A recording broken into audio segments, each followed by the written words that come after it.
अस्सलाम वालेकुम नाज़रीन, प्रोग्राम बिहाइंड द न्यूज़ सां गॾु मायावा जो मेज़बान मेराज हबीब। सिंध में बरसाती ॿोॾि सबबि ज़रात खे तमामु घणो नुक़सानु थियो आहे, जंहिं सबबि जिते नंढो वॾो आबादगार मुतासिर थियो आहे त उते ई हारी सख़्तु मुतासिर थिया आहिनि, जिन जी ज़िंदगीअ जो वहिंवार ज़रात ते हूंदो आहे। प्रोविंशियल डिज़ास्टर मैनेजमेंट अथॉरिटीअ जी वेबसाइट ते मौजूदु अंगनि अखरनि मूजिबि सिंध में मजमूई तौर ते 40,70,614 एकड़नि ते फ़सुलु तयारु थिए थो, जंहिं मां ताज़ी बरसाति ऐं ॿोॾि सबबि 37,77,272 एकड़नि ते बीठल फ़सुल खे नुक़सानु थियो आहे। सिंध में 40,70,614 एकड़नि मां 2,93,342 एकड़नि ते बीठल फ़सुल ई बची सघियो आहे। हुकूमती अंगनि अखरनि मूजिबि लाड़काणे डिवीज़न में 9,55,632 एकड़नि मां 9,20,682 एकड़नि ते बीठल फ़सुल खे नुक़सानु थियो आहे। मीरपुर ख़ासि डिवीज़न में 2,70,255 एकड़नि ते फ़सुलु तयारु थींदो आहे, जंहिं मां 2,62,320 एकड़नि ते फ़सुलु तबाह थियो आहे।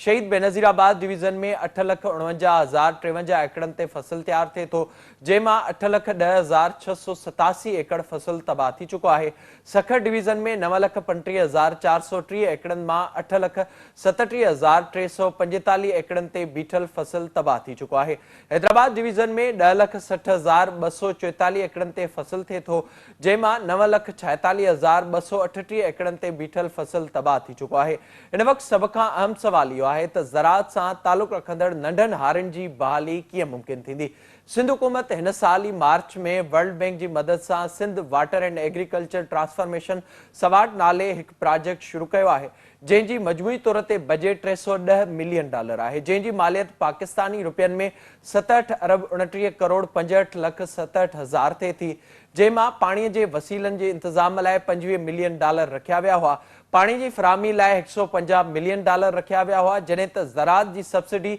ऐं सीड़पकारीअ लाइ $120 मिलियन पाकिस्तानी रुपयनि में 26 अरब खां वधीक जी बजेट रखी वई हुई। एग्रीकल्चर सब्सिडीज़ एंड इन्वेस्टमेंट जी कंपोनेंट मूजिबि हिननि पैसनि मां हारियुनि खे स्मार्ट सब्सिडी वसीले पैसा ॾिना वेंदा। हारियुनि खे ज़रात में टेक्नोलॉजीअ जे इस्तेमाल जी सिख्या ॾिनी वेंदी ऐं रवायती फ़सलनि जहिड़ोकि कणक, चांवर, कप ऐं कमंद लाइ बहितर तरीक़नि जे इस्तेमाल जी सिख्या सां गॾोगॾु पाणीअ जी बचत वारा फ़सल जहिड़ोकि तेल जा ॿिज, दाल, मेवा ऐं भाॼियूं पोखण ऐं उपत बाबति बि ॼाण ॾिनी वेंदी। क्लाइमेट स्मार्ट एग्रीकल्चर वसीले हारियुनि खे मौसम मूजिबि फ़सुलु पोखण जा तरीक़ा सेखारिया वेंदा, जंहिं लाइ हारियुनि जी मदद पिणु कई वेंदी। उन लाइ $35 मिलियन पिणु रखिया विया हुआ। मजमूई तौर ते हिन वक़्तु सभ खां वधीक मुतासिर हारी थियो आहे, जंहिंजो गुज़र सफ़र ज़रात ते हुजे थो ऐं उन्हनि जी बहाली जे लाइ कहिड़ा उपाउ वठण जी ज़रूरत आहे ऐं ख़ासि तौर ते जेका बजेट ही मुक़ररु थियल आहे ऐं इन जा पैसा वर्ल्ड बैंक खे ॾियणा आहिनि, उन जे लाइ मजमूई तौर ते मैकेनिज़म कहिड़ो हुजणु घुरिजे, पाण उन बाबति प्रोग्राम में ॻाल्हाईंदासीं। मूंखे फ़ोन ते जॉइन कयो आहे महमूद नवाज़ शाह साहब, पाण आबादगार अॻुवाणा आहिनि। साईं वॾी महिरबानी, thank you so much for joining. ऐं ॿिए पासे मूंसां गॾु वीडियो लिंक ज़रिए मौजूदु आहिनि इंजीनियर M.A. जब्बार मेमण साहब, पाण मुआशी माहिर आहिनि। जब्बार साहब, अवां जी बि वॾी महिरबानी प्रोग्राम में जॉइन करण जे लाइ। शाह साहब, अवां खां शुरूआत कंदासीं। मजमूई तौर ते जेका हिन वक़्तु सिंध अंदरि ज़रात खे नुक़सानु थियो आहे बरसाती ॿोॾि जी तबाही सबबि, उन बाबति नाज़रीन खे ॿुधाइजो त उन जी बहाली जे लाइ कहिड़ा क़दम खणण जी ज़रूरत आहे। साईं, तव्हांजी वॾी महिरबानी। सभिनी खां पहिरीं ॻाल्हि, ॿ ॻाल्हियूं हिन वक़्तु तमामु अहम आहिनि अगरि तव्हां बहाली जी ॻाल्हि करियो था। उन बहाली में सभिनी खां पहिरीं त जितां पाणी निकिरी सघे थो उतां पाणी जल्द अज जल्द कढण जी जेका आहे सा ज़रूरत आहे ऐं उन में सभिनी खां पहिरीं ज़रूरत इन शइ जी आहे त जेके अॼु बि कट लॻा पिया आहिनि, जेके ॻोठ ॿाराड़ियुनि में पाणी जेको आहे सो अञा ताईं काफ़ी जायुनि तां जमा थिए पियो, किथे ब्रीचिस भरिया पिया आहिनि, त उन्हनि खे बंदि कयो वञे ऐं पाणी खे समुंड जी तरफ़ को घस ॾिनो वञे त उहो पाणी निकिरी सघे। ॿिए नंबर ते असांजी जेका फ़सुलु बची आहे या जेका जिते ज़मीन हरे हरे ख़ाली थिए पई, उनखे पाणी जी बि सख़्तु ज़रूरत आहे। त कंहिं तरीक़े सां इहो बि ज़रूरी आहे त जेके मेन तव्हांजा केनाल्स आहिनि उन्हनि में पाणी एतिरो ज़रूरु छॾियो वञे त जीअं उहो माण्हू पंहिंजूं ज़रूरतूं पूरियूं करे सघनि। ॾिसो, असां वटि सिंध में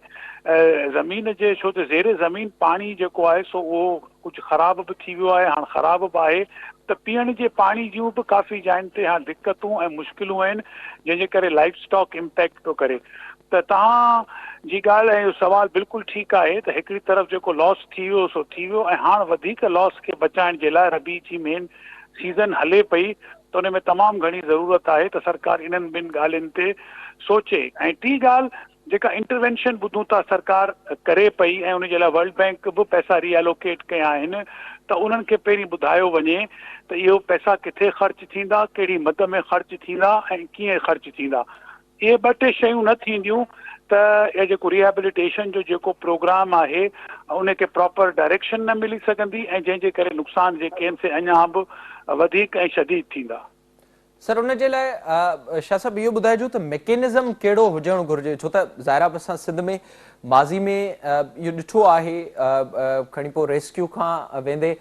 रिलीफ ऐं रिहेबिलिटेशन में हुकूमतूं नाकाम थियूं आहिनि त हिन वक़्तु जेको ही मामिलो साम्हूं अचे पियो ख़ासि तौर ते एग्रीकल्चर सां रिलेटेड उन जे लाइ अव्हां छा था सम्झो त बहितर मैकेनिज़म कहिड़ो आहे ऐं कहिड़े मैकेनिज़म तहत ई उहे उन्हनि माण्हुनि खे डायरेक्टली अगरि पैसा ॾिना था वञनि या लोन्स ॾिना था वञनि त उनजो तरीक़ेकार हुजणु घुरिजे? ॾिसो साईं, हींअर असां अक्टूबर जी 10 तारीख़ खां पोइ पिया ॻाल्हायूं, मींहं त पिया ऑगस्ट जे महीने में। अफ़सोस जी ॻाल्हि इहा आहे त सभिनी खां वधीक इम्पैक्टेड ज़राअत आहे, पर उन जी रिहेबिलिटेशन जे लाइ सरकार का हिकिड़ी मीटिंग कॉल करे का उन जे लाइ सजेशन बि न वरिती आहे ऐं न सजेशन वरिती आहे ऐं उन जो जेको इम्प्लीमेंटेशन प्रोग्राम पाण कहिड़ो करणु घुरनि था उन बारे में स्टेक होल्डर्स माना सिर्फ़ु असीं ऐं ज़राअत पेशा माण्हू न पर तव्हांजी सिविल सोसाइटी आहे, मीडिया आहे,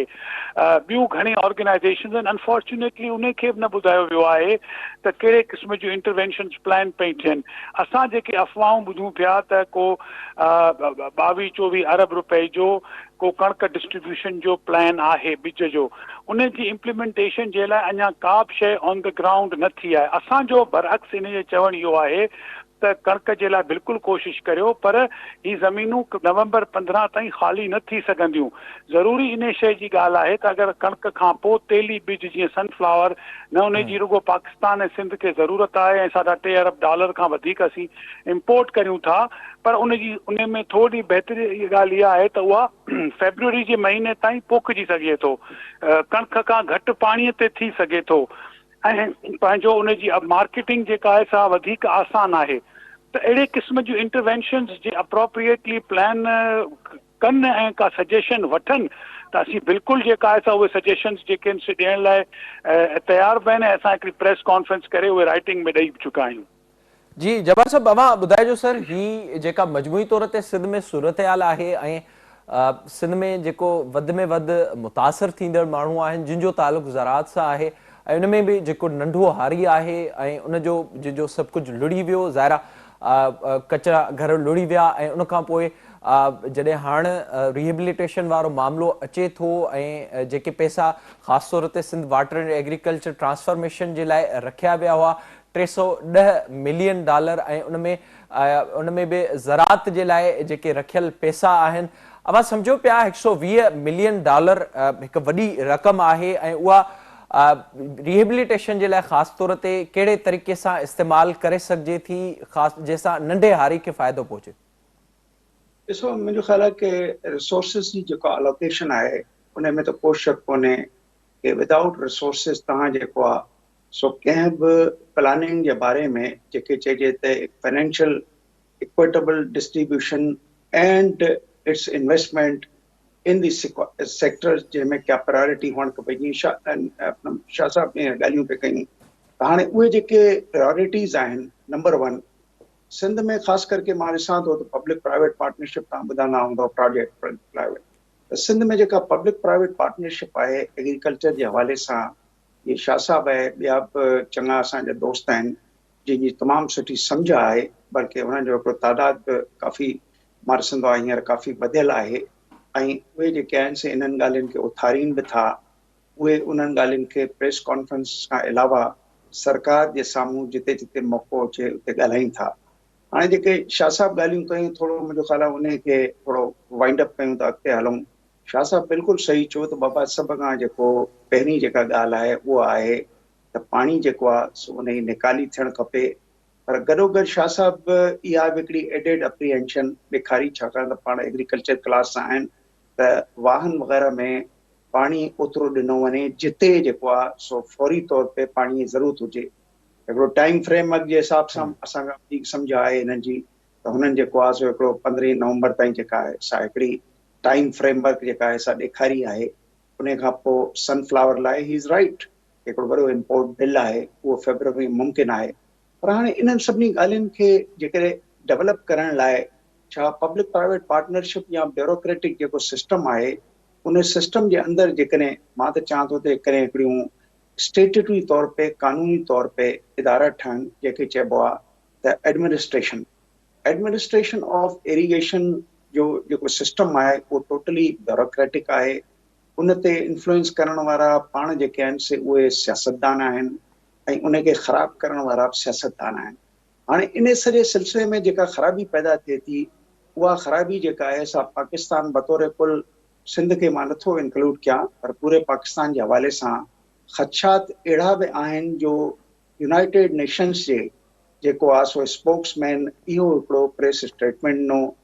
तमामु अख़बारुनि में न्यूयॉर्क टाइम में बि उहो आयो त उन्हनि अश्योरेंस ॾिनी प्राइम मिनिस्टर साहब, उन्हनि चयो असां तमामु शुक्रगुज़ार आहियूं प्राइम मिनिस्टर जा त उन असांखे इहा ख़ातिरी कराई आहे त इन्हनि जो जेके बि शयूं मिलनि तव्हांखे मोकिलींदासीं उन्हनि खे जस्ट एंड फेयर शफ़ाफ़ियत वारे तरीक़े सां विरासत थींदी। कैश जे सूरत में जेकॾहिं का विरासत आहे त उन में बि शफ़ाफ़ियत हूंदी। इन सां मतिलबु इहो ज़ाहिर थो थिए जो पाकिस्तान जे बारे में डोनर्स ऐं इंटरनेशनल एजेंसियुनि खे बि काफ़ी ख़दशात आहिनि। पर हाणे वापसि था अचूं जेका तव्हां $310 मिलियन जी ॻाल्हि कई, मां पाण कुझु प्रोजेक्ट्स ते जेको आहे सो रही चुको आहियां त जेका ॻाल्हि आहे world bank, IMF, Asian development bank, IFC ऐं ॿिया केतिरा ई जेके आहिनि से मां पाकिस्तान में इदारा ॾिठा आहिनि, GIZ, TFIT, छाकाणि त मां गवर्नर बि आहियां सस्टेनेबल डेवलपमेंट पॉलिसी इंस्टीट्यूट में, जिसे असां एग्रीकल्चर ते बि कमु कंदा आहियूं। हाणे सुवाल इहो थो पैदा थिए त इन्हनि सभिनी इदारनि जे तरफ़ां पाकिस्तान ते इहो इसरार ज़रूरु हूंदो आहे त रिफॉर्म्स पाकिस्तान जे इरिगेशन जे बारे में जेको आहे सो अॼु न पर घणो सो खां वर्ल्ड बैंक शामिल आहे। कई प्रोजेक्ट्स जेके आहिनि से वर्ल्ड बैंक जे सहकार सां थिया आहिनि। सहकार जो लफ़्ज़ इहो सम्झो त इहो ओधर ते थिया आहिनि, जेका ओधर जेका आहे सा नाक़ाबिले वापसी यानी उन जी वापसी थियणी आहे ऐं उहा जेका आहे सा फ्री लंच कोन्हे। पर हाणे हमेशह चइबो आहे त कंहिं बि प्रोजेक्ट जी जेका हिकिड़ी प्रूडेंट क्रिटिकल आउटपुट जेका हूंदी आहे जंहिंमें चइबो आहे त हिकिड़े आम माण्हू जी भलाई, हिते असां हारियुनि जी ॻाल्हि था कयूं, उहो हूंदो आहे त इन्हनि रिसोर्सिस खे कहिड़े तरीक़े सां शफ़ाफ़ियत जे नुक़्ते नज़र खां ठाहे थो वञे। तव्हां हैरान थींदो त असां कुझु फ्लड रिलीफ में कमु कंदा आहियूं त हिकिड़ी ऑर्गेनाइजेशन आहे, उन सां गॾु असां FPCI में कमु कंदा आहियूं।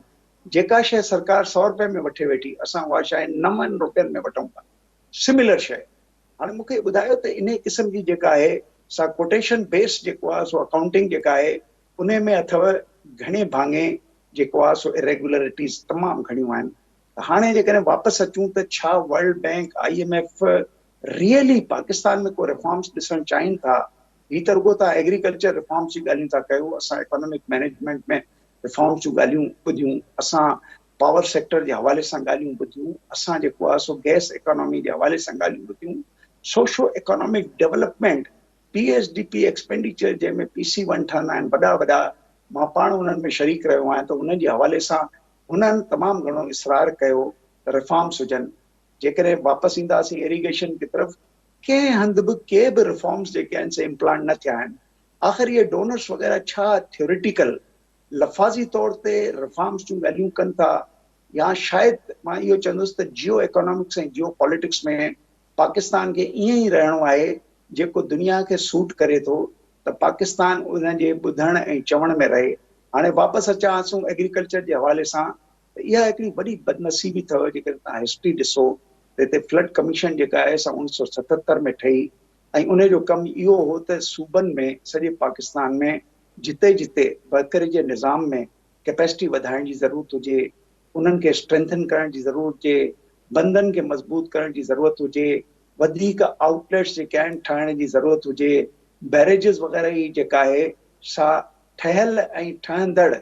उन्हनि जे बारे में जेको आहे हिकिड़ी इंटरनेशनल क्वालिटी इंस्पेक्शन सर्वेइंग जेका आहे उहा हले। यकीन कयो फ्लड कमीशन खां पोइ वरी जेको आहे सो ज़रूरत पई इरिगेशन डिपार्टमेंट्स खे तव्हां एक्टिवेट कयो।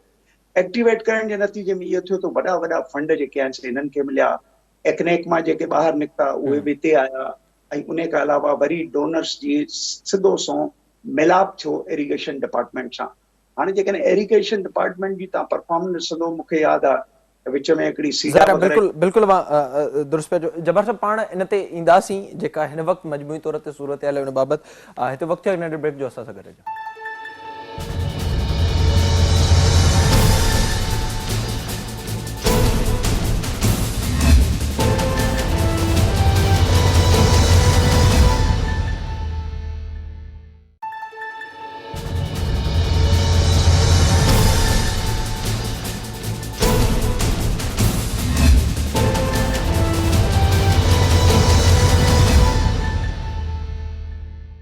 प्रोग्राम में हिकु भेरो ॿीहर भलीकार। शाह साहब अवां ॿुधाइजो, जेका सूरत हाल ॿुधाए पियो जब्बार मेमण साहब बि, ऐं ज़ाहिर पाकिस्तान में असां हमेशह खां इहा ॾिसंदा रहिया आहियूं, इन ई तरीक़ेकार तहत शयूं हलंदियूं रहियूं आहिनि, जेका डायरेक्ट हुकूमतुनि खे इन्वेस्टमेंट थिए थी, ऐं उन तहत जॾहिं शयूं थियनि थियूं त उन खां पोइ उन जो बाज़ाब्ता तौर ते को फ़ाइदो नथो थिए ऐं आम माण्हू ताईं उहे शयूं पहुचनि नथियूं। अवां छा था सम्झो, ही जेका सॼी हिन वक़्त जी सूरत हाल आहे ऐं उनमें जेके मुसलसल पैसा मिलनि पिया या जेके पैसा मिलणा आहिनि, उन जे मैकेनिज़म जे लाइ अवां छा था सम्झो त कहिड़नि स्टेक होल्डर्स खे ऑन बोर्ड वठण जी बि ज़रूरत आहे, ऐं उन जे लाइ कहिड़ो तरीक़ेकार हुजे जंहिंमें शफ़ाफ़ियत बि बरक़रार रही सघे? हाँ साईं, तव्हांजो ॾाढो सुठो सवाल आहे। आउं हिकिड़ी हिन में ॻाल्हि गुज़ारिश कंदो हलां तव्हांखे त इहा ॻाल्हि जेका तव्हां ऐं असीं करियूं पिया, इहो हिकिड़ो वॾो चैलेंज बि आहे ऐं इहो हिकिड़ो आसान कमु न आहे। दुनिया सॼी में आउटरीच अहिड़े क़िस्म जी करणु त उहा पिन पॉइंटेड आउटरीच हुजे, जेका कंहिं हिकिड़े अप्रोप्रिएट सेक्टर खे उन जो एडवांटेज ऐं मदद मिले, इहो काफ़ी चैलेंज आहे ऐं इहो एॾो आसान न आहे। ताहम इन करे असां जेके इंटरवेंशन यूजुअली एडवाइस कंदा आहियूं गवर्नमेंट खे, उहे इन करे अगरि असांजो ताल्लुक एग्रीकल्चर सां आहे ऐं उन में वाटर मैनेजमेंट ऐं इहे सभु शयूं गॾु आहिनि, असीं इन करे उहे इंटरवेंशन एडवाइस कंदा आहियूं जिन ॻाल्हियुनि जी तरफ़ तव्हां रोशनी विधी त ज़रात खे फ़ाइदो पहुचे। जे ज़रात खे फ़ाइदो पहुचंदो त अंडरस्टैंडिंग इहा आहे त उन में जेके बि माण्हू लाॻापियल हूंदा, कंहिंखे घटि कंहिंखे वधीक, पर उनजो एडवांटेज जेको आहे सो ज़रूरु थींदो। 2010 जी ॿोॾ खां पोइ जॾहिं असां USAID खे हिकिड़ो पन्नू लिखी ॾिनो त हुननि 100,000 एकड़ जे लाइ within 20 to 25 days sunflower production जे लाइ हिकिड़ो प्रोग्राम ऐं प्लान ठाहियो ऐं उनखे पोइ इम्प्लीमेंट कयो वियो over the period of time, जंहिंखां पोइ न रुगो सूरजमुखी जी असां वटि 2-3 साल पैदावार वधीक रही, पर माण्हू ॾिठो त हिकिड़ो कणिक जे अगेंस्ट साम्हूं हिकिड़ो असांखे ऑल्टरनेटिव क्रॉप बि मिली वियो, जेको वधीक फ्लैक्सिबल हो, जंहिंजी पाकिस्तान खे वधीक ज़रूरत हुई। हाणे ॻाल्हि इहा आहे त इन प्रोग्राम खे अगरि हुकूमत चाहे थी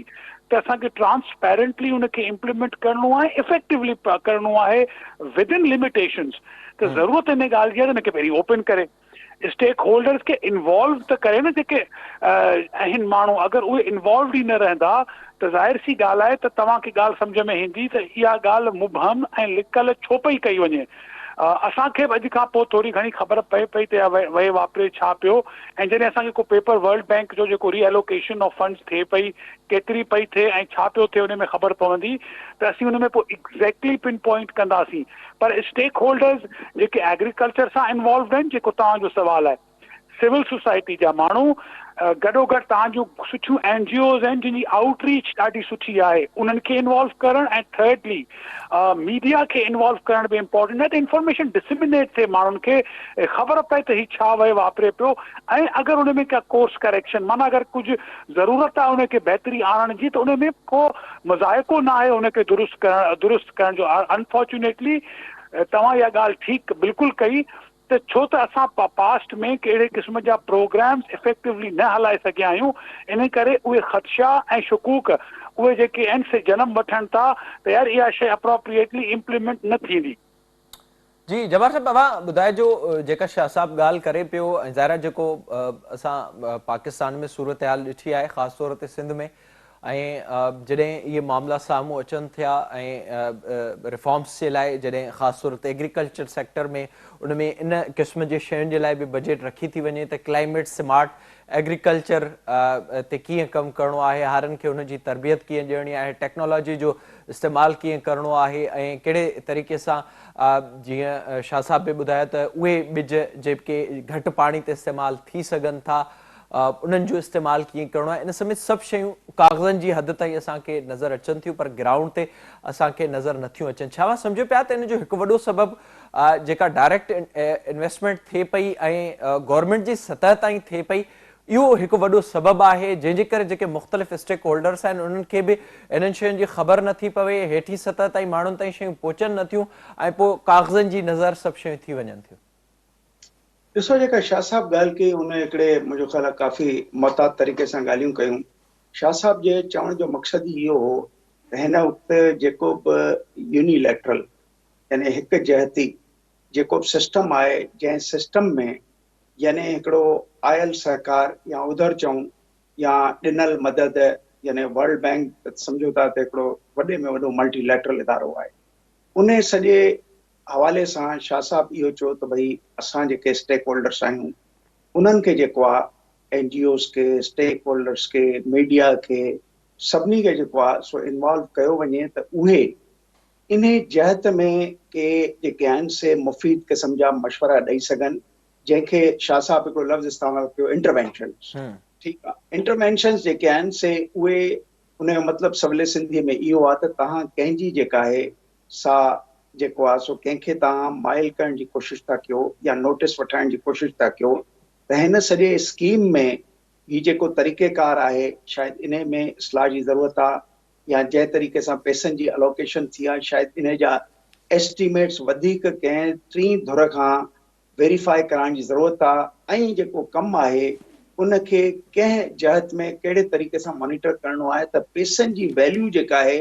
सा उहा बरक़रार रहे या उधर या सहकार ऐं प्लस जेको आहे सो एंड रिज़ल्ट्स जेके आहिनि से उन्हनि जे हक़ में निकिरनि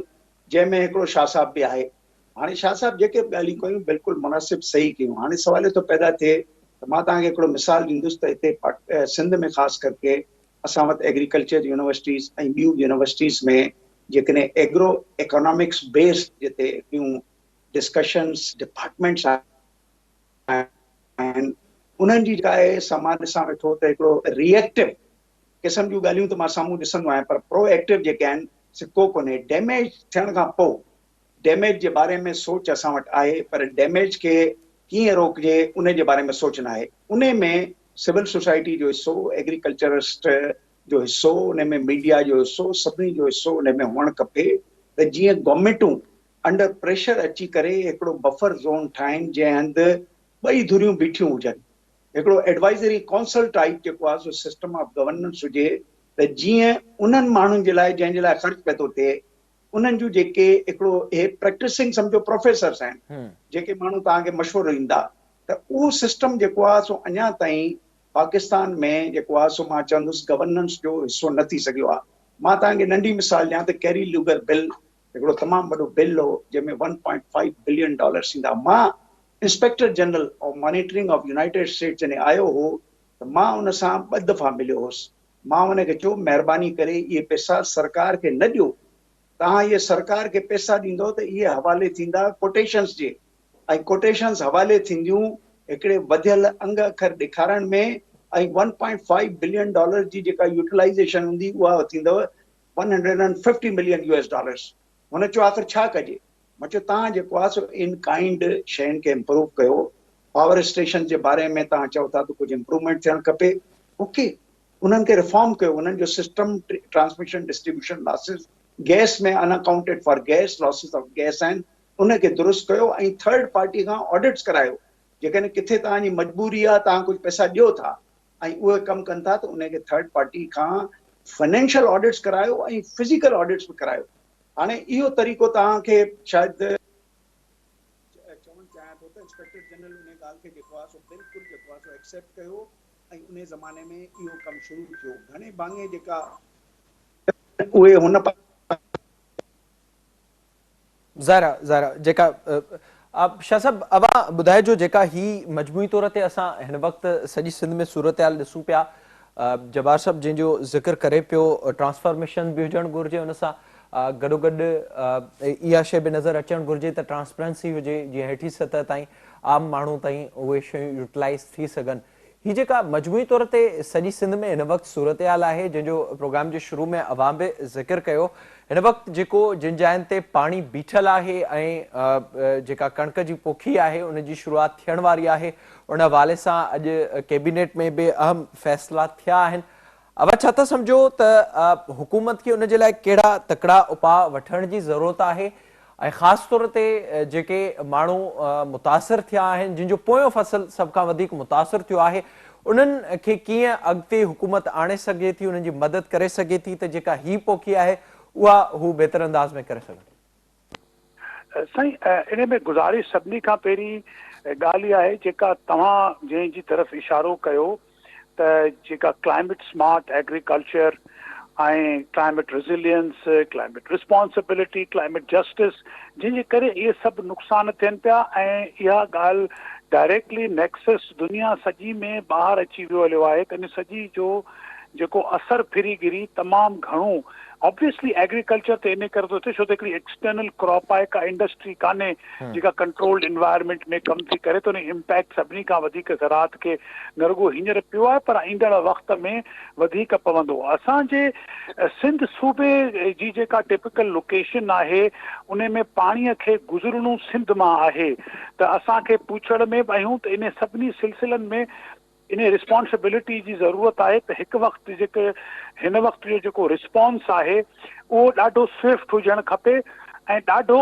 ट्रांसपेरेंट हुजणु खपे। ऐं इन जे अलावा ॿियो को तरीक़ेकार कोन्हे त तव्हीं डी वॉटर करियो, पाणी कढो ऐं पाणी पहुचायो उन इलाइक़नि में जिते कुझु एग्रीकल्चर थी सघे थो। हिकिड़ी ॻाल्हि पंहिंजे ज़हन में रखिजो,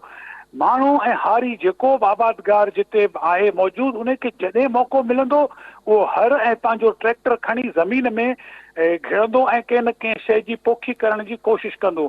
सवाल इन ॻाल्हि जो आहे त छा उन जी बांह ॿेली थियण लाइ सरकार रेडी आहे, उन जी विल आहे या कान्हे। पोइ 1.5 महीने खां वठी असीं जेका ॻाल्हि पिया करियूं त जेको हींअर रेस्क्यू जो फेज़ हले पियो उहो जारी ऐं सारी रखो हले पियो, पर हिन जी सूबे जो जेको अगरि थोरो घणो